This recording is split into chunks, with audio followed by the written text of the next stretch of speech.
Avant de commencer, je tiens à préciser 3 choses. Premièrement, ce tuto est très complet et contient énormément d'informations très précises. C'est pourquoi je vous conseille de prendre des notes si vous en ressentez le besoin. Il n'y aura que les références des couleurs qui seront présentes en description, le reste des informations étant inutiles sans leur contexte. Deuxièmement, il y a beaucoup de formats de vidéos différents sur la chaîne Brut. Toutes les étapes que je vais vous montrer ne sont pas forcément respectées à la précision dans chacune de leurs vidéos, mais j'ai quand même tout mis en œuvre pour vous proposer le tuto le plus précis possible. Et enfin, et je m'en excuse, contrairement à mes tutos habituels, j'ai fait le montage sur mon espace de travail personnalisé, et non pas sur l'organisation par défaut. Le principe reste le même, mais visuellement, Premiere Pro sera organisé un petit peu différemment. Ceci étant dit, on commence tout de suite. Salut à tous, c'est Hugo de la chaîne NSS. Aujourd'hui, vous l'avez vu, on se retrouve pour une vidéo beaucoup plus longue que d'habitude. Comme le tuto Combini que j'ai fait il y a quelques temps de cela, aujourd'hui je vais vous expliquer de la manière la plus précise possible comment faire un tuto à la brute. La vidéo va se diviser en 3 parties. La première partie où je vais vous montrer l'épisode de brut entre guillemets que j'ai réalisé. La deuxième partie, je vais vous expliquer le tournage et on finira bien évidemment par le montage. J'ai fait cet épisode avec mon ami et associé avec qui je fais mes projets. Il est le fondateur de la société Coffline. Vous avez les liens vers ses 2 Instagram dans la description de la vidéo. Et avec cette vidéo, on voulait aussi parler de la plateforme Reforestation, qui est une entreprise qui a des projets de reforestation un peu partout sur la planète, mais je vous laisse tout de suite avec l'épisode qui va beaucoup mieux vous l'expliquer que moi. Pour lutter contre le réchauffement climatique, nous devrions, avant 2050, replanter une forêt de la taille des États-Unis, ce qui reviendrait approximativement à replanter quotidiennement une forêt dont la superficie serait égale à 9 fois celle de Paris.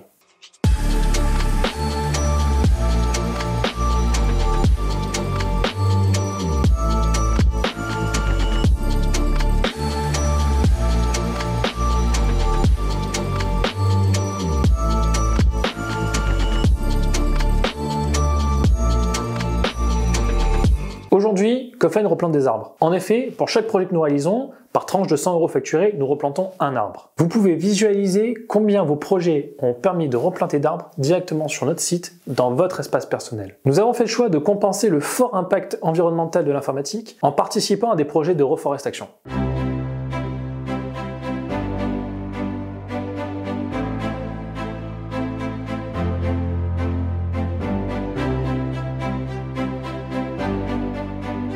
Notre planète n'est pas en bonne santé, et ça, nous le savons. Il y a plein de petits gestes que nous pouvons mettre en place au quotidien. Éteindre la lumière en sortant d'une pièce, le tri sélectif, limiter notre surconsommation de plastique. En bref, adapter notre mode de vie. Quand bien même chacune et chacun d'entre nous adopterait ces petites habitudes, nous n'arriverons pas à régler le problème. Pour lutter efficacement contre le réchauffement climatique, les entreprises, les personnes comme vous et moi, pouvons agir en soutenant des projets comme ceux de Reforestation. Si on est capable de dépenser de l'argent dans des fast-foods, on est capable de faire un petit pas pour notre planète.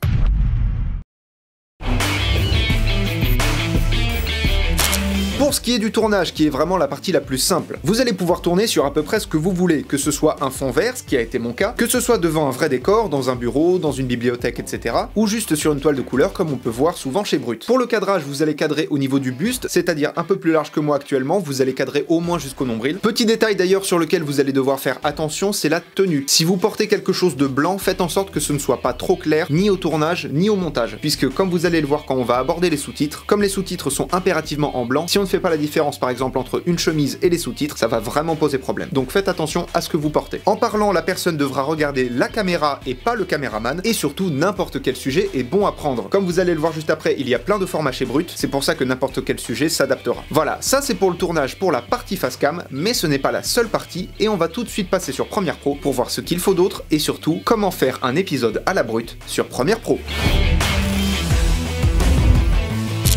Pour commencer, Brut, c'est surtout beaucoup de formats différents. Vous avez les 2 plus populaires, le témoignage et le documentaire, mais vous avez aussi le décryptage, les news, le format Une vie, le format nature, les archives, l'interview brute, les séries, les tutos, et un dernier format entre guillemets qui sont juste des vidéos qui n'ont pas de catégorie. Aujourd'hui, on va se concentrer sur le plus populaire, le témoignage. Comme vous l'avez vu dans l'épisode que je vous ai montré, ou même dans plusieurs vidéos brutes, les vidéos suivent relativement le même schéma. Vous avez des passages en face cam et des passages d'illustration. Dans ma timeline, les segments en jaune représentent le face cam et les bleus représentent l'illustration. En moyenne par épisode, vous allez avoir entre 3 et 4 passages de face cam et entre 2 et 3 passages d'illustration. Vous aurez toujours un passage d'illustration en moins que les face cam, puisque on commence par une face cam et on termine par une face cam. C'est systématique. Sur le premier face cam d'ailleurs, vous allez commencer avec quelque chose de fort. Là en l'occurrence, c'est une information sur ce qu'il faudrait faire pour limiter le réchauffement climatique avec une image assez forte. Et ici on fait une conclusion avec si on est capable de mettre de l'argent dans les fast-food, on est capable de faire un petit pas pour notre planète. On fait une conclusion. Ça c'est l'organisation classique, mais encore une fois, tout dépend du format. Comme pour le tuto Combini, je vais vous expliquer étape par étape les différents éléments que l'on va devoir créer et qui, une fois mis bout à bout, feront votre vidéo brute. Et on va commencer par créer le logo. Comme vous l'avez vu d'ailleurs, je n'ai pas mis le logo brut classique puisque je n'ai pas les droits. J'ai fait entre guillemets une parodie, mais ça ne change absolument pas le processus. Et pour cette vidéo d'ailleurs, je vais introduire quelque chose que je n'ai jamais présenté auparavant, ce sont les repères. Vous avez deux moyens de les avoir. En sélectionnant votre panneau programme, vous allez en haut dans Affichage et vous cochez Afficher les règles et Afficher les repères. Sinon, pour faire plus simple, toujours dans votre panneau programme, vous cliquez sur le petit plus, ce qui va vous ouvrir l'éditeur de boutons et vous allez glisser dans votre barre le bouton Afficher les règles et le bouton Afficher les repères, qui sera beaucoup plus simple. Moi en l'occurrence, je les ai déjà, donc je les active. Et à quoi vont nous servir ces repères? Concrètement, si je clique sur une règle et que je tire mon curseur vers la droite, ça va donc m'afficher un repère à un endroit précis, et avec ces repères, on va simplement délimiter les zones où on va vouloir placer nos éléments. Toutes les valeurs d'ailleurs que je vais vous donner vis-à-vis des repères, ce sont pour de la 4K. Si vous êtes en 1080p, vous divisez ces valeurs par 2,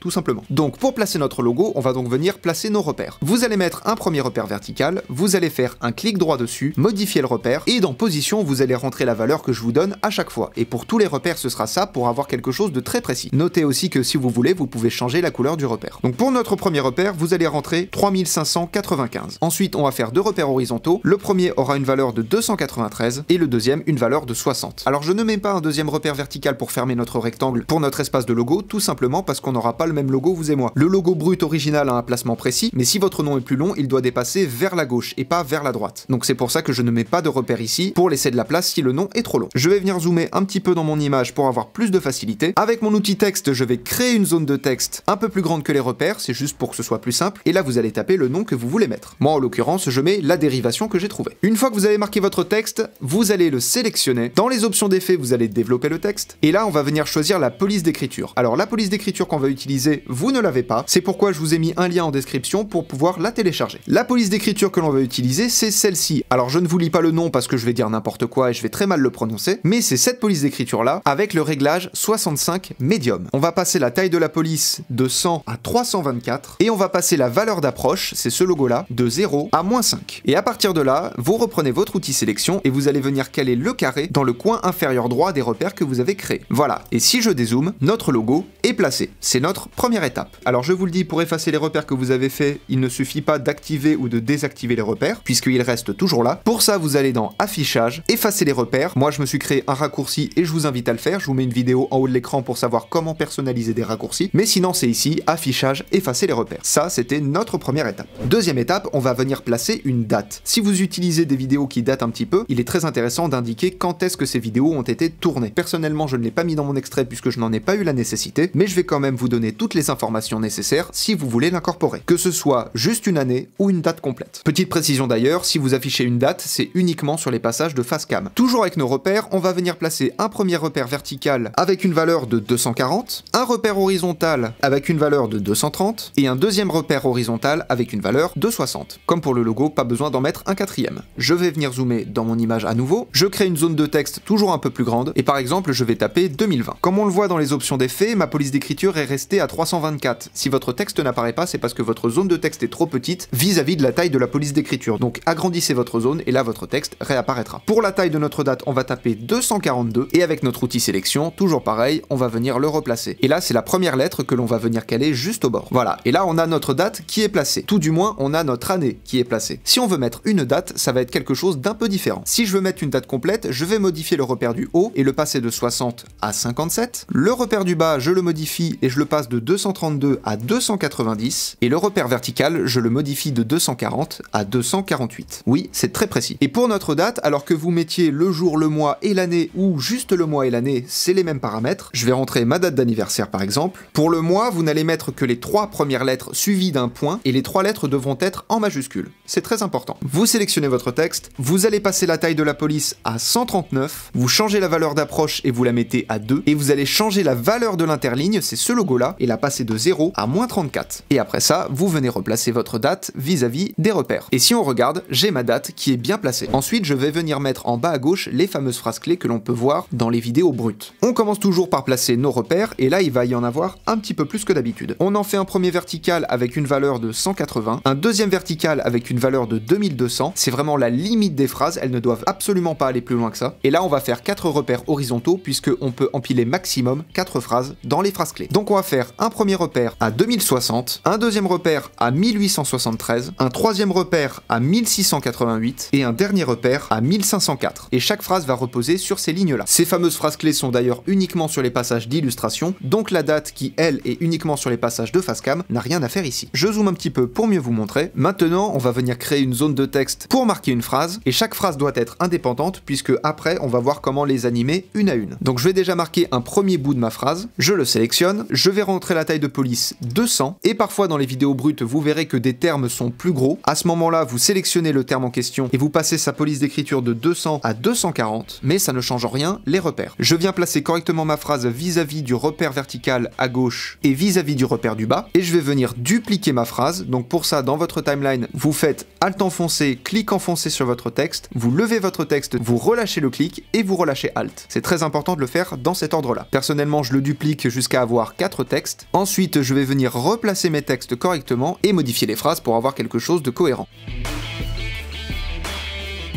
Voilà, j'ai mes petites phrases, et notez que le repère au-dessus de chaque phrase n'est pas sa délimitation en termes de hauteur, c'est juste une base pour le texte du dessus. Je n'ai pas mis les repères de limite de haut des phrases, tout simplement parce que ça allait faire beaucoup trop. Et du coup, pour l'instant, voilà ce que ça nous donne. Pour ces phrases clés, il va être important de mettre en couleur les termes importants, tout simplement pour qu'ils apparaissent mieux à l'image. Les termes importants qu'il va falloir faire ressortir en couleur sont les suivants: les noms des personnes, les dates, les lieux, les nombres clés, les mots clés et un âge. On les met d'une certaine couleur, oui, mais de quelle couleur? En tout, les textes composant les vidéos de brut contiennent une douzaine de couleurs si on compte le blanc. Je vais vous montrer les couleurs en question, mais sachez que toutes les références sont en description de la vidéo. Vous avez dans l'ordre colorimétrique donc le blanc, le bleu, le turquoise, le vert pâle, le jaune pâle, le orange, le rouge, le rose, le mauve clair et enfin le violet. Il n'y a que les phrases clés et un autre élément que l'on verra un peu plus tard qui contiennent de la couleur, mais par contre attention, on ne les utilise pas de n'importe quelle manière. La première, c'est que vous n'allez pas pouvoir utiliser plus de 3 couleurs différentes dans la même vidéo. C'est-à-dire que si vous faites votre choix de gamme de couleurs, vous vous fixez sur cette gamme et vous y restez pour toute la vidéo. Deuxièmement, vous n'allez pas pouvoir utiliser 2 fois la même couleur. C'est-à-dire que si je présente mon texte comme ceci, ça ne fonctionne pas. En revanche, si je le présente comme ça, j'ai bel et bien 2 couleurs différentes dans mon texte, donc tout va bien. Et enfin, il faut utiliser 3 chaleurs de température différentes entre guillemets, c'est-à-dire que vous allez choisir une couleur dans la gamme bleu-vert, une deuxième couleur dans la gamme jaune-orange et une troisième couleur dans la gamme rouge-rose-violet. Et ce sont ces couleurs-là qui apparaîtront dans votre vidéo. Ce dernier point d'ailleurs n'est pas obligé, c'est un point qui revient souvent, puisque quand on regarde la présentation de Reforestation, on a 2 couleurs dans la même gamme, bleu-vert. Donc c'est à vous d'adapter selon vos goûts ou selon comment ça rend à l'image, mais essayez d'avoir au minimum 2 gammes différentes. Petite anecdote d'ailleurs, j'ai fait énormément de recherches pour cette vidéo, et je me suis rendu compte que dans la quasi-totalité des vidéos, la couleur de la bordure de la miniature n'était jamais utilisée comme couleur de texte dans la vidéo. Allez vérifier, et sur toutes les vidéos que j'ai regardées, c'est-à-dire des dizaines et des dizaines pour faire cette vidéo-là, la seule fois où la couleur d'une bordure de miniature a été utilisée sur du texte, sur tout ce que j'ai regardé, c'est arrivé dans une seule vidéo. Maintenant qu'on a nos phrases clés, on va les animer, puisqu'elles n'apparaissent pas d'un coup et ne disparaissent pas non plus d'un coup. L'animation que je vais vous montrer marche dans les 4 sens, le haut, le bas, la gauche et la droite. En l'occurrence, comme dans l'épisode que j'ai créé, on va faire en sorte que la phrase arrive vers la gauche, et son sens d'arrivée sera le même pour son sens de départ. C'est-à-dire que si elle arrive en allant vers la droite, elle partira en allant vers la droite. L'animation en question, elle est pas compliquée. On va prendre une phrase, on va prendre le en 2020 pour commencer. On va se placer au début, je vais aller tout en bas de mes options d'effet, je vais activer le chronomètre de position et le chronomètre de opacité. Pour la position, je vais aller 100 pixels vers la gauche. Donc je passe de 1920 à 1820 et je mets mon opacité à 0. J'avance de 10 images, je vais zoomer un petit peu parce qu'on n'y voit pas grand chose, je réinitialise ma position et mon opacité. Au niveau de la position, je clique sur la petite flèche à côté du chronomètre, je sélectionne mon image de droite et je vais venir tirer la petite poignée vers la gauche. Pour l'opacité, je développe également, et là, en tirant sur les petites poignées, je vais venir faire une forme de vague, comme ceci. Ça nous donne une arrivée assez rapide, relativement simple et tout à fait sympa. sympa. Ensuite, vous vous placez vers la fin de votre phrase, alors si vous n'êtes pas tout à la fin, c'est pas bien grave. Sans modifier les valeurs, vous ajoutez une image clé à la position et à l'opacité, vous avancez de 10 images, et là, à la position, on va ajouter 100 pixels, donc on passe à 2020, et l'opacité, vous la remettez à 0%. Pour la position, cette fois-ci, vous allez tirer la petite poignée uniquement de l'image de gauche, et pour l'opacité, vous refaites votre petite vague. Comme cette fois-ci, c'est une opacité de départ, la petite vague ne sera pas vers le haut, mais vers le bas. C'est tout à fait normal. Et une fois que vous avez fait ça, vous sélectionnez vos images clés, vous saisissez une des deux dernières, et vous la glissez jusqu'au bord. Ce qui fait que vous avez votre animation de départ exactement comme celle d'arrivée. Une fois que c'est fait, vous faites un clic droit sur le texte où vous avez fait votre animation, vous faites copier, vous sélectionnez les autres textes, vous faites un clic droit, collez les attributs, vous désélectionnez toutes les cases sauf la trajectoire et l'opacité, vous faites OK. Et là, si on sélectionne un texte et qu'on descend pour voir les animations, on a bel et bien notre position et notre opacité pour le départ et pour l'arrivée. Maintenant, on va décaler nos phrases dans le temps, puisque entre chaque animation d'arrivée, il y aura 3 frames de décalage. Donc vous vous mettez tout au début, vous allez 3 images en avant, vous décalez la phrase juste en dessous de la première, vous avancez 2-3 images, vous décalez la troisième phrase, vous avancez 2-3 images, et vous décalez la dernière phrase. Vous devez avoir un escalier inversé dans vos phrases. La durée des phrases clés d'ailleurs est de presque 3 secondes. Donc je me place juste avant le 3 secondes, je sélectionne mes animations, et je viens placer à chaque fois la dernière image clé sur ma tête de lecture. Si au départ les animations se font avec un décalage, la fin se fait en même temps. Donc là on a toutes nos animations au même endroit, on peut réduire notre texte au même endroit en termes de durée, donc on a notre arrivée en escalier et notre départ en même temps, ce qui fait que ça nous donne ceci.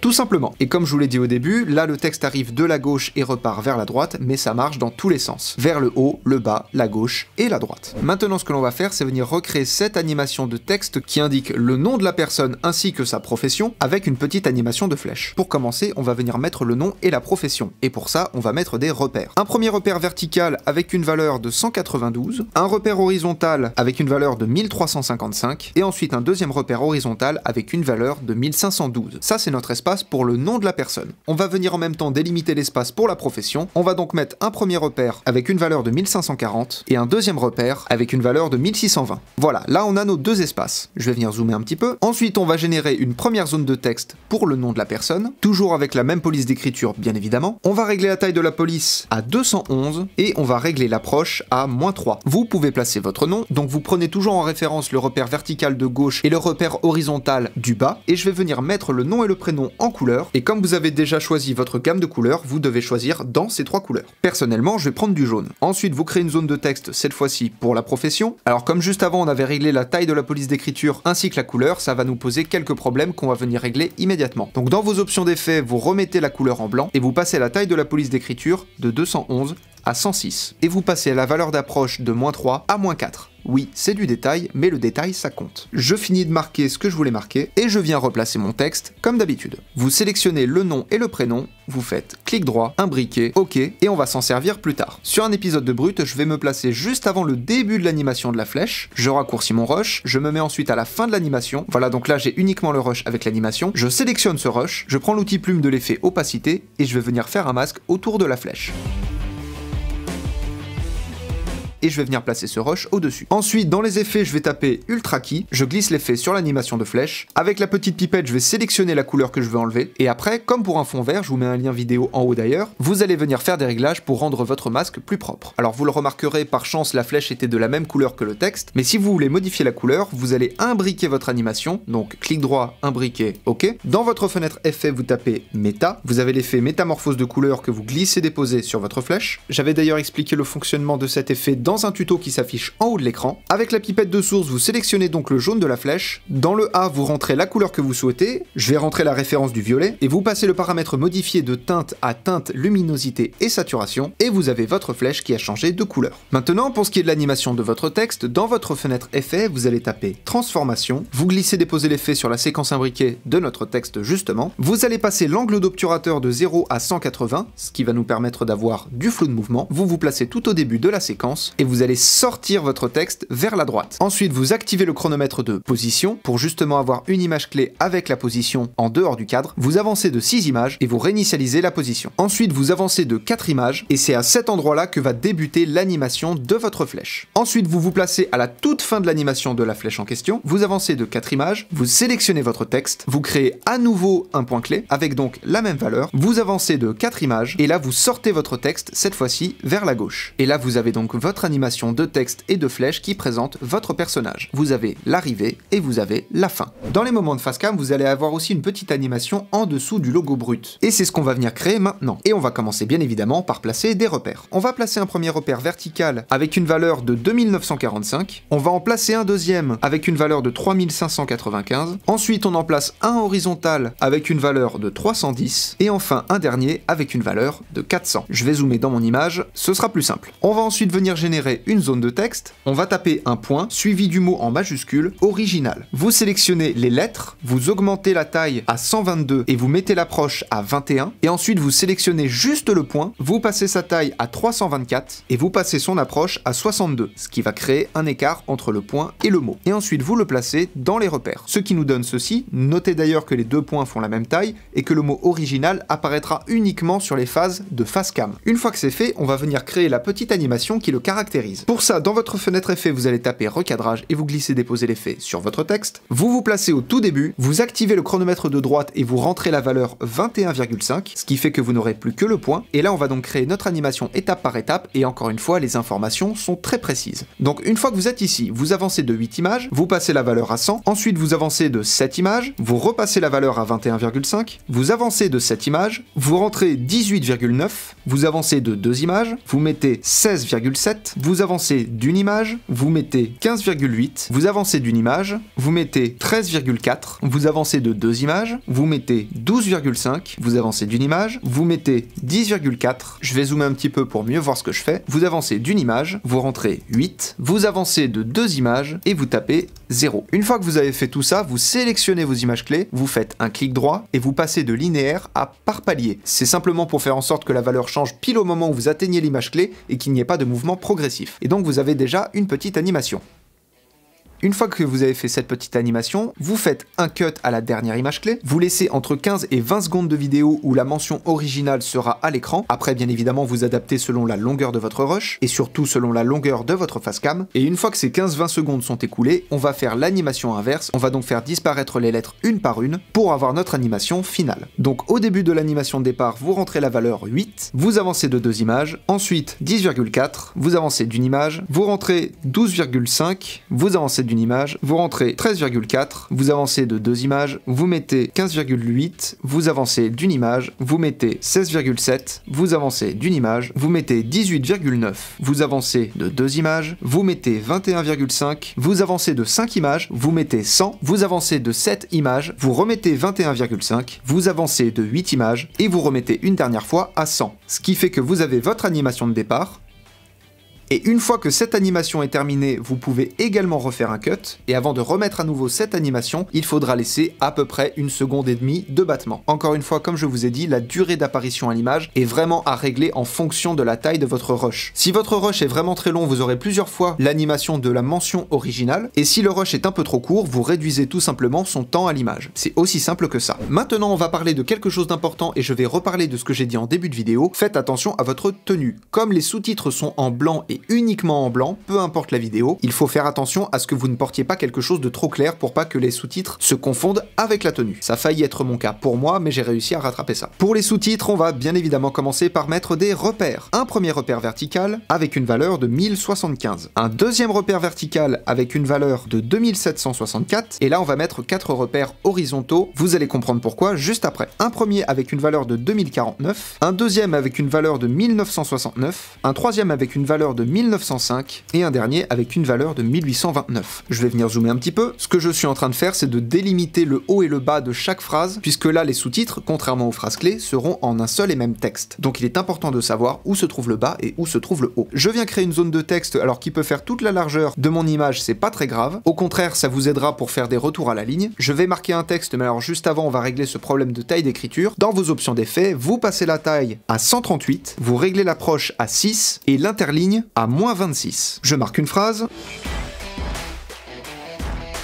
Je sélectionne mon texte, j'aligne mon texte au centre, et ensuite je viens simplement le replacer. Et pardon, je me suis trompé, l'interligne c'était pas -28, c'était -23, autant pour moi. Alors vous pourriez me dire, oui mais Hugo, ton texte il ressort. Alors oui, je suis d'accord, mais c'est uniquement les petites lettres qui doivent être dans les repères. Pour les accents, les T, les L ou les majuscules, si ça sort, c'est pas bien grave. Vous l'avez sûrement compris, mais vos sous-titres ne doivent en aucun cas ressortir vis-à-vis des repères verticaux, et c'est là toute la complexité des sous-titres, puisque vous allez devoir faire des phrases logiques. Il ne faut pas faire trop court ni trop long, bien évidemment, mais surtout, il ne faut pas couper la phrase juste avant un mot-clé. Donc c'est à vous de bien découper vos sous-titres en ayant la bonne longueur, pour que ce soit pas trop court à l'image, mais aussi pour pas charcuter votre texte et perdre tout l'impact qu'il pourrait avoir. Ça, pour le coup, je ne peux pas réellement vous le montrer pour tous les textes, pour des raisons assez évidentes. Je ne vous apprends rien si je vous dis que pour un passage où il y a de la musique, il faut une musique qui colle à l'ambiance. Évidemment, c'est pour ça que sur le passage de la déforestation, j'ai choisi cette musique.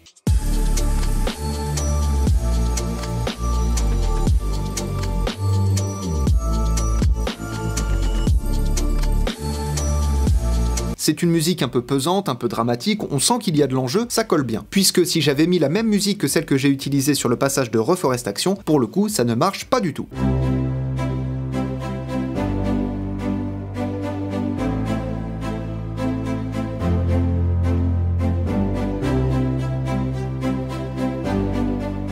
On est d'accord, ça ne marche pas du tout. Pour ce qui est de l'utilisation de la musique, bien évidemment, je vous conseille de prendre des musiques libres de droit, vous en avez toute une flopée sur YouTube, ça c'est pas compliqué à trouver. En revanche, je vous conseille d'utiliser une seule et même musique pour votre vidéo. Si, comme dans mon cas, dans les passages d'illustration, vous rencontrez deux passages très contrastés au niveau de l'ambiance, bien évidemment, changez de musique. Mais si vous pouvez garder la même musique dans tout l'épisode, c'est vraiment un gros plus. Et surtout, très important, les passages musicaux sont uniquement sur les passages d'illustration. Sur les passages de facecam, il n'y a jamais de musique, c'est très important. Comment se conclut un épisode de Brut, dans notre format en question? Ça va simplement être une freeze frame de la toute dernière image avec un effet de flou. Donc pour ça, vous vous placez tout à la fin de votre rush, littéralement une image avant la fin, vous faites un clic droit sur le rush, ajoutez l'arrêt sur image, vous décalez l'image en question et vous remettez votre rush comme il était de base, vous agrandissez l'image un petit peu comme vous voulez, on va venir régler sa taille après, et vous le replacez juste à côté. Donc là vous avez votre vidéo et bam, arrêt sur image, et vous allez ajouter l'effet flou gaussien, juste ici, vous le glissez-déposez sur votre image et vous passez sa valeur à 80. Je vous conseille également de cocher la case recopier les pixels du contour, ça fait plus propre. Et du coup, quand on lit, notre image s'arrête net. Alors bien évidemment, cette vidéo est une vidéo de démonstration et ça marche pas hyper bien, mais dans la démarche, c'est exactement comme ça que vous devez faire sur votre passage de facecam. Et enfin, on arrive à la dernière étape de notre tuto, l'animation de la fin. Pour ce faire, dans le même épisode où vous avez pris l'animation de flèche, vous allez récupérer le son de la fin. Le son en question ressemble à ceci. Vous allez venir placer le début du son au moment où votre image devient floue. Je vais raccourcir un peu le son puisque ici il n'y a plus rien, mais je le laisse quand même un peu respirer. Et je vais surtout venir remettre mon image à la bonne taille. Et maintenant, tout ce qu'il nous reste à faire, c'est animer le logo brut pour notre animation de fin. Pour ça, je vous le donne en 1000, on va venir créer des repères. Vous mettez un premier repère vertical avec une valeur de 3600. Vous mettez un repère horizontal avec une valeur de 910. Et ensuite, vous en mettez un deuxième avec une valeur de 322. Comme pour le premier logo qu'on a créé, je mets pas de repère à gauche, puisque selon la taille de la dérivation du logo que vous aurez choisi, vous n'allez pas forcément pouvoir respecter le repère de gauche. Par contre, celui de droite, il est obligatoire à respecter. Une fois que ça c'est fait, vous créez votre zone de texte, vous tapez le nom de votre logo, je vais mettre l'échelle à 806 et la valeur d'approche à -5, je le replace au bon endroit, je le place au début de mon image floue, j'avance de 3 images, je fais un cut et je supprime le reste, donc le logo en taille moyenne n'apparaîtra que pendant 3 images, on supprime les repères et on va venir en créer de nouveau, un premier horizontal de 740 et un deuxième de 1950.